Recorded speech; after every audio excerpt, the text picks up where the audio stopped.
Hi, Nida. Good morning. Good morning, good morning. I am How are really you? thankful for you to attend this meeting. My pleasure. I'm looking like an absolute slob and I'm in bed, which is why my video is not on. I apologize.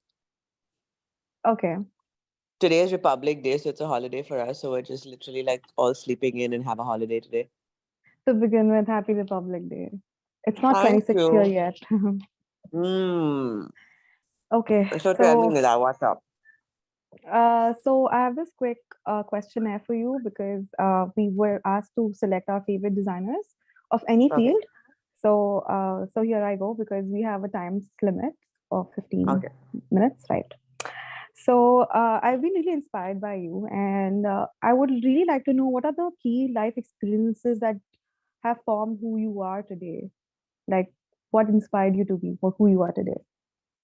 I think like a lot of failure, to be totally honest, a lot of confusion has helped me a lot. Like now when I look back, so I've actually had 12 different jobs before I All became right. an interior designer. And I just Okay. feel like because I tried so many different things, and my only response from trying all of those different things was that I hated it all. So I used to be a Okay. news anchor, I hated it. When I worked with my dad, I also hated it. I used to work at a Saffron Art as an art consultant, didn't enjoy it at all. Worked at Okay. Vogue in events, hated it. Worked at a hedge fund, hated it. Worked in advertising, hated it. So I just think I've had so many experiences in my life with things that I haven't liked that I ended up just collecting a lot of information of things that I know are not going to work for me. And then Okay. finally, when I did try interior design and it clicked in such a big way for me, I knew for sure that this was my passion. So it was literally like a case of kissing many frogs till I found my prince kind of situation. And I think that has been really helpful in shaping me. And also, I didn't just study and do one thing my whole life. So I have a really rich life experience with trying so many different things. And that has helped bring a lot to what my work is as well, because I've seen so many people from other fields. I've interacted with so many people in other spaces. Um, and that's really added to me in my industry, I think, because I didn't just I'm awake. Hi, good morning, my Jan. I'm okay. I'm on a phone call, my angel. Come, you can sit next to me. Come. Sorry. Hmm. Sorry, Nida. No, it's okay. Yeah, I'm here. Okay. So, have you studied interior designing? Like, did you take Yes, a course? yes, I did. So, I was actually working with my dad. We have a fourth generation family company, and I was working with him, and it was through that experience that one of his clients rather, wanted to buy a few lights. So I went over to her house, and she's the one who suggested that I should actually try out interior design. So I Okay. went back to school for 2 years, studied my interior design at Red Star Sunset for 2 years, and then started up my practice. Okay. That's interesting. I really like your work actually. I really, really like how you actually balance your personal life and your professional life. But Thank having you. said that, what are your core values and how are they reflected in your practice? Okay, so I think I've seen a lot of designers work which is very repetitive and who have Okay, either like developed a kind of signature style. So there's nothing right. wrong with that. I think it's amazing to have a signature style because you walk into a space and you know exactly who it is that's done it. But I think for me, I feel very trapped in something like that. So one of my core values is to have no signature style. I want every project to look completely different. I want every experience to be different. One of the things I've realized from having worked in so many places is that I have a very short attention span. So Okay, I need everything to be new and fresh all the time. Like I can't be stuck in something that's the same. So that's why I would make a very bad banker or lawyer because I need totally a new job every 6 months. So that's why this okay, works out really well for me. Every few months, we totally reinvent ourselves with every new project, and it's definitely that.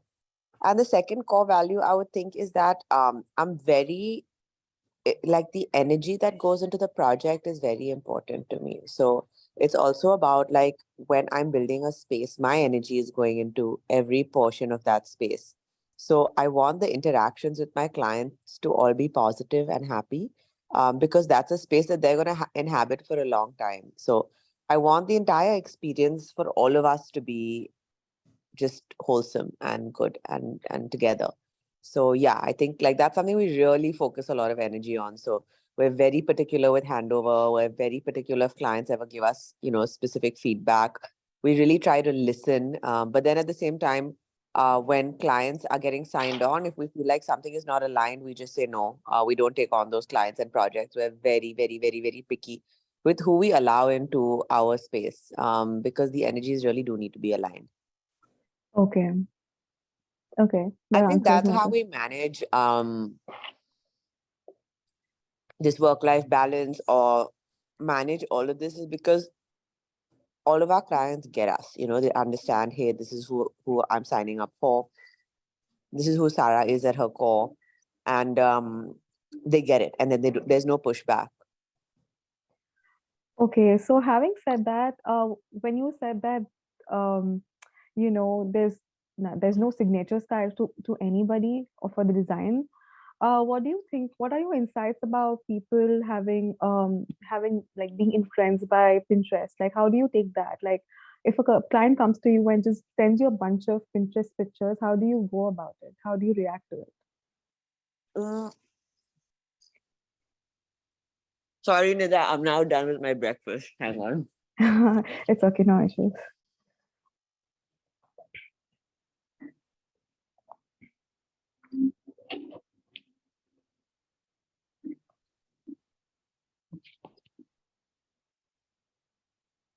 Hi, good morning. Thank you so much. My pleasure. I was eating and I'm still in bed though. Okay. Um, I love Pinterest, and a lot of people are visual learners. So I don't mind someone communicating to me in pictures. It's like sometimes it's hard to explain the vibe you like. So if I'm inundated with 100 pictures, no problem. The part that's irritating is after I finish designing a space, then someone sending me pictures, that could be very irritating and disruptive. So what we tell our clients is that before we start the designing, if you need an extra week, 2 weeks, please take it. Scour Pinterest, Instagram, all of the design sources, whatever inspirations you feel like are really working for you, collect all of that and give it to us at one go so that we can kind of go through everything and give you one cohesive looking space. Otherwise, we're done with the design and then they're like, no, actually, but what about this? I saw this. Then it just becomes very disruptive. So we tell them that that's not something that we will accommodate for you at a later point. So you take your time and you find images, but I don't have any problem with Pinterest. In fact, for us as well, it helps keep us on our toes. It helps us to stay on top of latest trends and push the boundaries of what our designs are as well. Yeah, yeah. Yeah. Okay. So can you like give it a brief answer on what your process is? So what's like from start to finish? Yeah. So we start out with a questionnaire that we send out. Our clients fill it out. We study the plans and understand the brief. And with the questionnaire as well, they attach the Pinterest images. They tell me if they have any Vastu requirements, Feng Shui requirements. We try and get to know our clients as much as possible. We go into design phase one, mood boards, material charts, and CAD. Design phase two, we go straight into 3Ds based on what gets approved in the mood board material charts. Design phase four, we do material selections based on the 3Ds that are approved. Design phase five, we actually generate between 150 to 200 drawings of everything based, like all of the working drawings, technical drawings, Okay. so services and the entire working drawing set. And then we have design phase, our final design phase, where we have an entire BOQ that gets built out, where everything is put with all of the materials selected. And then we do a tender process. That's how we work. So we'll create a tender document and have the 3D views attached, the working drawings attached, and the entire BOQ with the spec sheets attached. And then float that around to different contractors, whoever we feel like. We also have a few contractors we've worked with in the past who I would say would be like our preferred sources. But again, it's a very democratic process, and we work on a zero commission system. So it's just who's the best match for the project. Even if the client has someone they want to suggest, that's fine with us. And then we go into execution. We have someone from our side that's continuously checking in. And then we do an entire handover. We don't allow the clients in to the project for the last 10 days. We unbox everything, unpack everything, set up the full house, get everything fully done, and then hand over the project. And then after Okay. that, there's obviously a small snag period. So we like the first month is a lot of snags. This is not working. This is not working. Yeah. Um, and then that's about it. So how long is your phase one to phase three? How long do you actually take? So design phase is between 3 to 4 months. Execution is between 6 to 8 months. All right. And since I've seen you actually collaborate with a lot of new vendors because of the new technologies always coming up. So how do you Yeah. collaborate with individuals who realize your impactful work? I think that we have to keep moving, otherwise we'll just die in this industry. So people look to us, our clients look to us for understanding who are the best new people to work with, what are the best new trends. So we work with lots of new people, but as a person, I don't like meeting and interacting with new people on an everyday basis. I don't mind like a once in a while. So like I still have my fixed vendors that I've used for years and years that I'm obsessed with. But we do have our try to be open minded to using a lot of new vendors. But I just feel like for me everything is relationship based. So it takes time to build a relationship with a new vendor. So with the old vendor, if something goes wrong and on sites, very often things do go wrong. I should be able to pick up the phone and just be like, yo, fix this. And within between me making that phone call and putting it down, it's usually fixed because we have a very deep and long standing relationship. I've been working for this is my 15th year of work. Okay. So That's yeah, amazing. so I've got a lot of relationships that are built out right from the start. So they're very deep and meaningful relationships. And I rely on a lot of those people a lot. Like they are the guys who have really helped me through this whole process. So yeah. Okay. Having said that, it's a very on a personal note because I've been into interior designing and I'm like really a fresher. So Mm. when I worked back in India, back home, I had a lot of issues with the gender thing, Yes. like how Yes. they don't take you seriously. Yes. So how do you, what are your insights on that?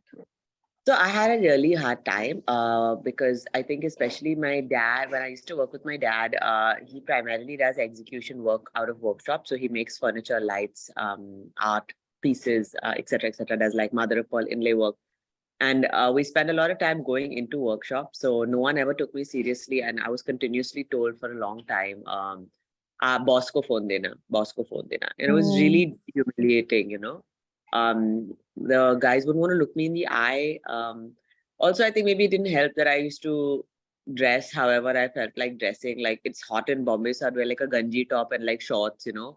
But that's I don't know, maybe like the male gaze used to bother me. A lot of it used to be really difficult for me to process. So at some point, I used to only wear like no makeup and Indian clothes for a long time. I thought that would make it better. It didn't make it better at all. It stayed exactly the same. okay. So then I realized it wasn't the clothes. It's just because I'm a woman. Yeah. But I do think that because so much time has passed now and they know the volume of work that I can give them, I have earned my place of respect now. And now I don't feel it at all. But I think because I've made it to the other side of it, where people are like, okay, hey, we know this girl is doing some really solid work and it's best you take her seriously. And now, in fact, I love it because like the days I don't go to site obviously all the time. I have like my design team who goes to site regularly, and I'll do like once every 3 or 4 times I'll show up. But I know the days I show up to site, like my clients also tell me like everyone is standing super straight, everyone is on high alert, everyone is scared of not that I ever shout, but it's just kind of like a respect thing. Right. Of like food is always laid out, there's always water bottles, magically the site becomes super clean. So now I know that I command that authority, which I love. Like I love being on this side of the fence. It's amazing for me. because it was very bad. I felt like I felt worthless, and I felt really, yeah, it was really bad. And I think like I have purposely also built a team that's both men and women. So we're literally like 50-50. And in design studios, a lot of time it is very women dominated because there are a lot of girls that are interior designers. If I had it my way, I would do an only woman led organization. But I realized that different people bring different energies, and different vendors and clients react to different genders in different ways. So certain clients react very well to the girls, certain clients react much better to the boys. Yeah. So somewhere, I've tried to make it a kind of an equal setup in my system for that reason also, because I know that the gender equality, it's a very real thing. Or not inequality as much as like perception, at least with clients. So like when we have some very hectic, hardcore corporate guy, sometimes they respond very well to the guys, because that's their comfort level of who they deal with on an everyday basis. Yeah. And same or similarly, like if there's like an older gentleman who has kids or grandkids, if you put a girl designer, she will do exceedingly well. You can Yes. tell from the personality because they'll view her as like a daughter figure, and that's something that works really well.